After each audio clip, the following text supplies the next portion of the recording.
Allez les amis, petit tuto pour bien réussir l'hyperland du permis de conduire. Première position, on l'a dit, là, le placement de la moto. Vous savez que préalablement au lent, ce jour-là, il faudra faire ce qu'on appelle la poussette, c'est-à-dire déplacer la moto sans l'aide du moteur. Allez ma Camille, donc la poussette, madame. Donc la poussette, ça consiste simplement en faisant une belle marche avant et puis une belle marche arrière pour repositionner la moto dans l'angle de la piste. Ouais.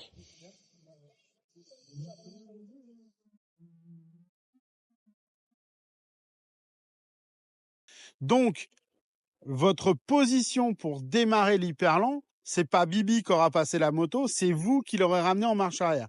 Donc, premier tuto, 1, j'essaye de bien positionner, comme tu l'as fait Loulou, la moto le long de la ligne. Et si possible, l'aplomb de la roue arrière, proche de la ligne blanche derrière. Ça, c'est parfait. On l'a dit juste avant, on a dit 1 mètre avant, hein, la trajectoire optimum, c'est 1 mètre avant la porte piquet. Donc, on a dit qu'on regardait, nous, on a le petit piquet blanc qui est là. Hein. On a dit qu'on plaçait son regard là pour être grosso modo, là, je suis dans l'axe avec le piquet dans le dos, ici, ok.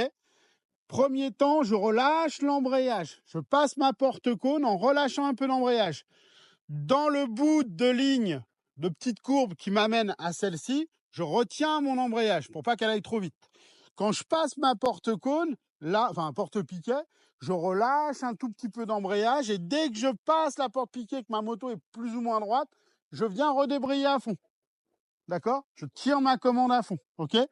Et là, dès que je m'apprête à tourner, vu que l'équilibre, ben forcément, comme j'ai débrayé, je vais de moins en moins vite, donc j'ai de moins en moins d'équilibre.